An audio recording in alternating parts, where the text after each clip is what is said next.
Halo guys, welcome back again to my channel bersama saya Hansen di sini dan seperti biasanya setiap harinya saya akan buatkan video seputar cryptocurrency. So, bagi kalian yang tertarik seputar cryptocurrency boleh aja langsung bantu saya like dan juga subscribe. Jangan lupa juga untuk hidupkan lonceng notifikasinya supaya kalian nggak ketinggalan update terbaru seputar cryptocurrency. Apa kabar kalian hari ini semuanya? Semoga dalam keadaan yang baik-baik saja.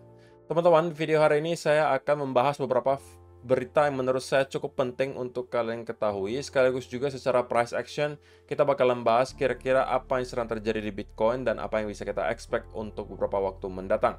Kalau misalnya kalian tertarik tentang semua itu, stay tune terus sampai akhir video. Sekarang kita bakalan mulai dari CoinMarketCap terlebih dahulu. Per hari ini teman-teman, secara global market cap crypto berada di angka 1,05 triliun dolar atau turun sekitar 0,74%. Nah, di top 10 coin sendiri sebenarnya dominan berwarna merah, satu-satunya yang hijau sekaligus menjadi top performer hari ini adalah BNB dengan kenaikan 1,98% menuju 215 dolar. So, itu adalah outlook sementara dari beberapa top coin yang ada. Sekarang kita langsung saja masuk ke beberapa data dan berita terbaru hari ini. Nah, teman-teman, karena kita sudah berada di hari Jumat lagi, memang biasanya akan ada Bitcoin option expiry, tetapi biasanya angkanya tidak terlalu besar. Berbeda cerita dengan yang kita hadapi hari ini, karena akan ada Bitcoin option expiry sebesar 1,9 billion dollar. Ini tentunya angka yang cukup besar dan berpotensi membuat pergerakan harga Bitcoin itu akan zigzag, karena para paus tentunya berlomba-lomba untuk mendorong harga sesuai dengan keinginan mereka, supaya options mereka itu menghasilkan profits.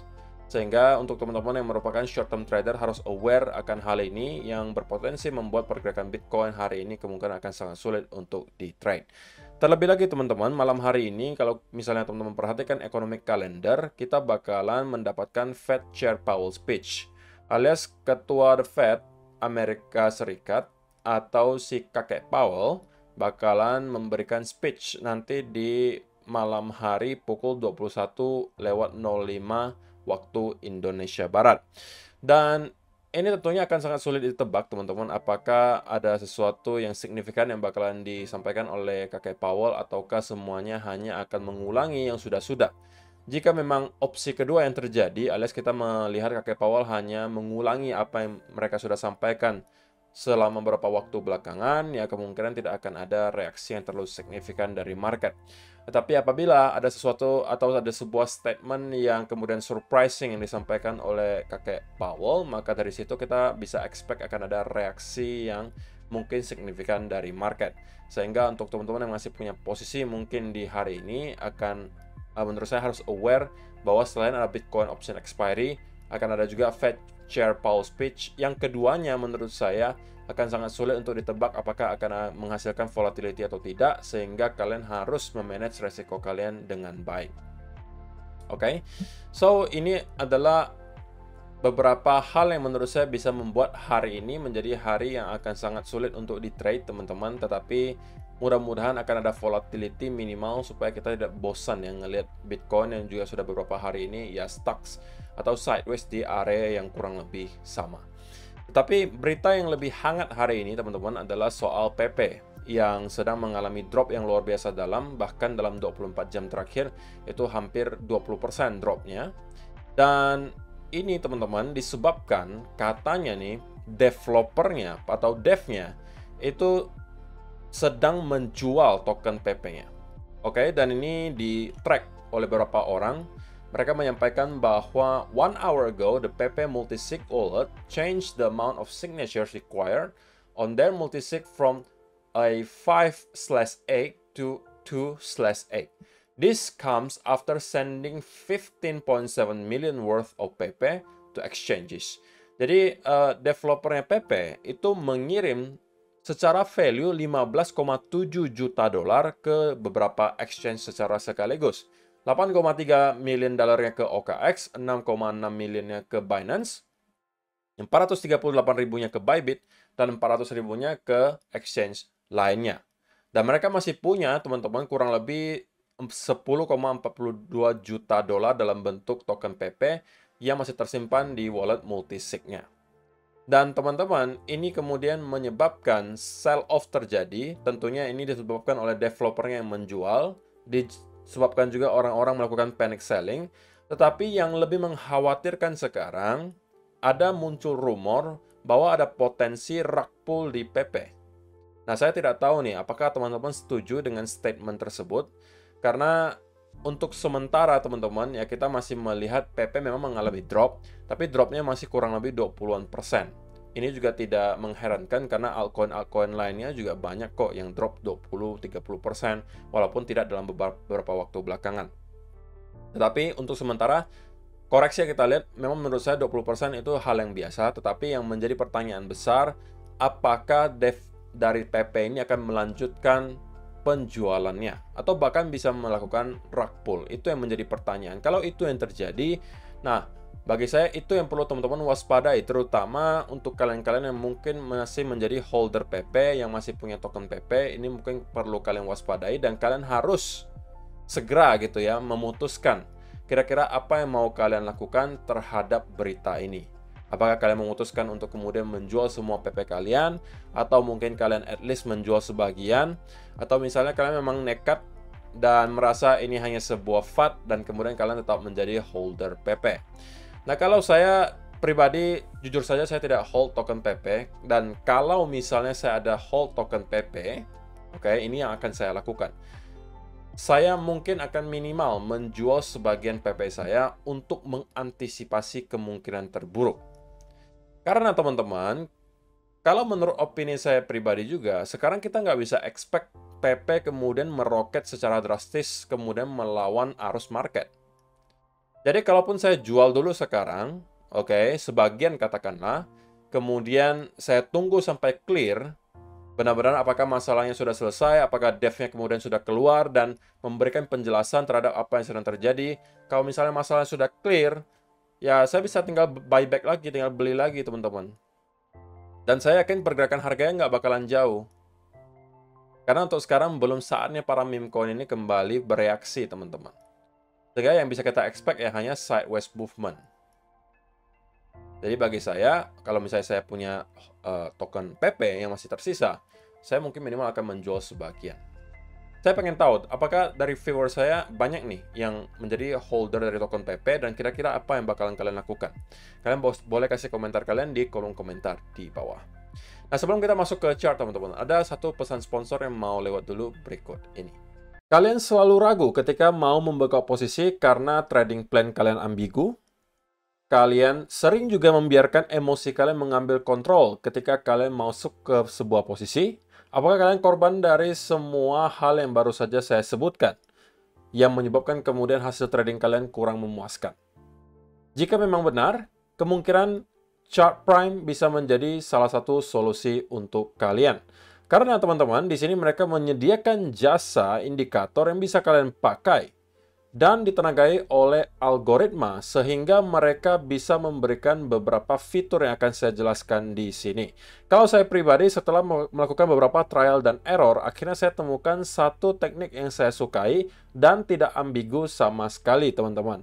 Saya akan jelaskan apa itu, tapi pada intinya Chart Prime merupakan salah satu platform yang menyediakan jasa di mana dia menyediakan beberapa indikator yang bisa kalian pakai, di antaranya Market Dynamic Pro, Market Oracle Pro, dan juga Prime Oscillator Pro. Kalau yang kalian lihat di layar ini, dua yang saya pakai, Market Oracle Pro dan juga Prime Oscillator Pro. Dengan settingan, kalau Market Oracle Pro itu adalah saya settingnya untuk sinyal mode-nya itu trend plus reversal. Dan juga di sini saya checklist reversal up dan juga reversal down. Sisanya tidak ada saya ubah settingannya. Tetapi kalau misalnya kalian pengen yang lain, di sini settingannya sangat banyak, jadi kalian bisa lakukan trial dan error sembari mencoba kira-kira setup atau cara trading mana yang paling cocok untuk kalian. Nah, kenapa saya katakan ini bisa menyelesaikan masalah di mana kalian tidak akan ambigu ketika mengambil posisi? Karena di sini mereka langsung akan print di chart. Misalnya saya ambil teknik reversal, padukan antara teknik reversal di sini dan juga Prime Oscillator Pro, di mana saya hanya akan masuk ke sebuah posisi apabila mereka memberitahu saya ada indikasi akan ada reversal, tetapi saya tambahkan juga dengan confluence apabila Prime Oscillator Pro di sini menunjukkan area overbought atau oversold, atau yang ketiga ada divergence. Contohnya seperti apa teman-teman? Contohnya adalah di sini. Jika teman-teman perhatikan, kita di sini mendapatkan ada indikasi reversal, disertai juga Prime Oscillator Pro itu menunjukkan area oversold. Jadi saya mempunyai dua alasan sekaligus kenapa saya bisa aja melakukan long di sini. Dan kalau misalnya kalian masuk di sini, hasilnya ternyata adalah profit. Tetapi, jika teman-teman perhatikan yang di sini, ada indikator juga reversal di sini. Tetapi, jika Prime Oscillator Pro di sini tidak menunjukkan area oversold, maka saya tidak akan masuk ke posisi tersebut. Sehingga ini tidak ambigu, teman-teman. Kalian cukup melihat dua konfirmasi ini dan kalian bisa masuk. Dan kalian bisa backtest strategi ini ke chart kesayangan kalian. Kalau saya lebih senangnya itu mungkin di gold. Contoh berikutnya di sini, teman-teman. Kita kembali melihat ada indikasi reversal dan juga indikator menunjukkan area oversold. Di sini kalian bisa overbought, sorry. Kalian bisa perhatikan. Dan pada akhirnya yang terjadi adalah kita reverse dan harusnya kalau kalian masuk di sini, kalian bisa menghasilkan cuan yang lumayan banget. Dan di sini juga sama, teman-teman. Kalau kalian lihat, ini juga saya akan masuk ke posisinya. Kenapa? Karena di sini memang kita tidak overbought, tetapi ada indikasi divergence, di mana kalian bisa melihat ada ditandai dengan garis merah di sini. Kalau di bawah, divergence-nya akan ditandai dengan garis biru atau hijau. Kalau biru itu berarti menandakan ada divergence yang berkelanjutan. Kalau hijau berarti ada satu divergence di sini. Jadi, teman-teman, kalian bisa memadukan berbagai cara yang disediakan oleh chart Prime di sini, yang kebetulan juga lagi akan diskon 30% apabila kalian mendaftar dan juga bertransaksi dengan link yang sudah saya sediakan di kolom description box di bawah. Jadi kalau misalnya kalian berlangganan dan kalian menggunakan link tersebut, kalian akan dapat diskon spesial 30% untuk mendapatkan berbagai indikator yang menurut saya akan membantu kalian untuk dapat trading lebih baik. So, kalau misalnya tertarik, langsung aja cek di kolom description box di bawah. Kita lanjut ke videonya. Oke, itu dia. Jadi kalau misalnya kalian tertarik untuk mencoba chart Prime, silakan link pendaftarannya sudah ada di kolom description box di bawah. So, sekarang kita langsung aja masuk ke chartnya Bitcoin, teman-teman. Dan saya pengen langsung aja mulai dari 1 hour chart. Nah, teman-teman, yang bisa kita lihat kemarin adalah kita sempat sudah tap ke area target pertama kita, gitu ya. Dan saya sudah sampaikan dengan jelas di video kemarin. Untuk teman-teman yang sedang mempunyai posisi terbuka long di sekitaran area di sini, minimal sudah menggeser stop loss-nya ke arah entry. So, sell off yang terjadi di sini maksimal hanya akan membuat kalian break even harusnya. Atau mungkin sebagian sudah sempat melakukan take profit di target pertama di sini. Keduanya tidak membuat kita loss, so itu adalah hal positifnya. Dan ekspektasi saya memang kemarin adalah Bitcoin tetap melanjutkan kenaikan menuju ke sekitaran area 27.000 sebagai target terakhir kita, tetapi tidak tercapai, teman-teman. Apa mau dikata, memang bukan rezeki dan saya keluar dalam keadaan break even. Nah, lalu apa yang mau dilakukan lagi sekarang? Kalau saya pribadi, teman-teman, mungkin sekarang masih akan menunggu dulu setup berikutnya muncul. Karena untuk sementara saya tidak merasa ada setup yang bisa saya manfaatkan lagi untuk membeli atau long setup di sini, karena justru yang kita lihat di sini adalah potentially bearish consolidation. Yang berarti untuk short term saya merasa bahwa chance-nya lebih tinggi adalah kita akan start kembali minimal nge-retest ke sekitaran 25.800-an di sini. Kalau ini jebol, kita bisa kembali ke area low terakhir atau bahkan membuat lower low baru. Oke, ini yang terlihat sekarang. Ini juga sudah sesuai dengan yang saya jelaskan di video kemarin. Apabila yang kita lihat justru adalah sell off disertai bearish continuation pattern, ini adalah pertanda dari Bitcoin bahwa kita akan melanjutkan penurunan minimal kembali ke beberapa area support terdekat itu 25.800 dan beberapa area di sekitaran 25.300 dan di bawahnya lagi sudah di 24.000. Lalu pertanyaannya, kenapa nggak cari peluang untuk short aja kok? Karena sekali lagi teman-teman, kalau kita zoom out ke time frame yang besar, minimal ke 4 hour, maka kita bisa tahu bahwa kita itu sekarang sedang berada di area support. So, teman-teman, kalau kita melakukan short di area support, menurut saya itu kurang bijak untuk dilakukan.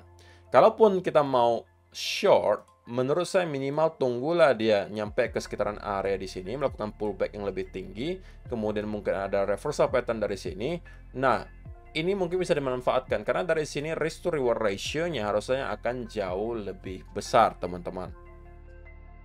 Tetapi jika kita lakukan di sini, kalaupun drop, saya tidak merasa dropnya bakalan terlalu jauh Dan saya lebih memilih untuk mencari peluang untuk long sesimpel karena kita sedang mendekati atau berada di dekat area support, teman-teman.